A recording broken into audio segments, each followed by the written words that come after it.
যাচ্ছ পথ দিয়ে? দয়া করে এদিকে এসো বলছি। ও মা, এটা তো একটা পরী। ও পরী, তুমি আমাকে ডাকছো কেন? কি হয়েছে তোমার? আজ একদিন হয়ে গেল আমি এখানে আটকা পড়েছি। তুমি কি আমাকে এখান থেকে মুক্ত করতে পারবে? আসলে আমি যে কিছুতেই এখান থেকে বের হতে পারছি না। আরে, এ কি? তোমার পায়ের উপরে দেখছি একটা বিশাল বড় ডাল পড়ে আছে। এত বড় ডাল আমি কিভাবে সরাবো? বলো কি, তুমি এটা সরাতে পারবে না বুঝি? আমি পারবো না, তবে আমার বাবা নিশ্চয়ই পারবে। তুমি এখানে দাঁড়াও, আমি আমার বাবাকে ডেকে নিয়ে আসছি। ঠিক আছে, তুমি জলদি করে এসো কিন্তু, নয়তো আমি এখানেই আটকা পড়ে মারা যাব। তুমি কেঁদো না, আমি তোমাকে একা ফেলে কোথাও যাব না।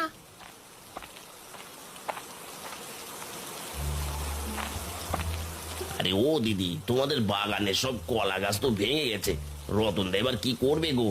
হ্যাঁ কানাইদা, বুড়িমা সব বলেছে। এখন টুম্পার বাবা মোড়লের কাছ থেকে টাকা ধার করবে, এছাড়া তো আর কোনো উপায় নেই। কি, টাকা ধার করবে? তার মানে রতনদার বাড়িতে অনেক টাকা থাকবে। তাহলে আজ রাতে ওই টাকা আমি চুরি করব। কি হলো কানাইদা, কি এত বিড়বিড় করছো? বলি, তুমি কিছু বলবে নাকি? না না দিদি, কিছু তো বলার নেই। আমি তো এসেছিলাম রতনদার কাছে ক্ষমা চাইতে। এখন তাহলে চলে যাই, পরে নিশ্চয়ই আসবো। ঠিক আছে, তুমি তাহলে যাও। এদিকে যে আকাশের অবস্থাও বেশি ভালো না গো।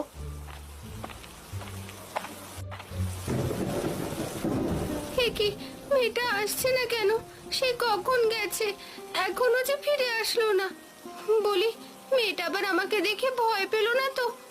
না না, মেয়েটাকে দেখে তো তা মনে হয়নি। ও নিশ্চয়ই আসবে। তুমি এসেছো টুম্পা? আমি তো ভেবেছিলাম তুমি ভয় পেয়ে আর আসবে না। ও মা, সে কি করে হয়? তুমি বিপদে পড়েছো আর আমি তোমাকে বিপদে ফেলে চলে যাই কি করে বলো তো? আরে এই টুম্পা, এটা তো একটা পরী। এই পরী এখানে এলো কিভাবে? বাবা, এই পরীটা এখান দিয়ে যাচ্ছিল, অমনি এক ঝড়ে এসে নিচে পড়ে যায়।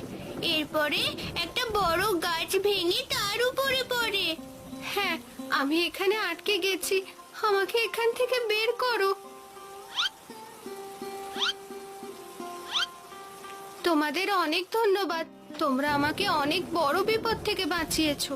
তোমাদের এই উপকারের কথা আমি সারা জীবন মনে রাখবো। ঠিক আছে পরি, এবার তুমি চলে যাও, আমাদের যে অনেক কাজ আছে। তোমাদের কি কাজ আছে আমাকে বলো, আমি তোমাদের সাহায্য করতে পারবো। না গো পরী, সে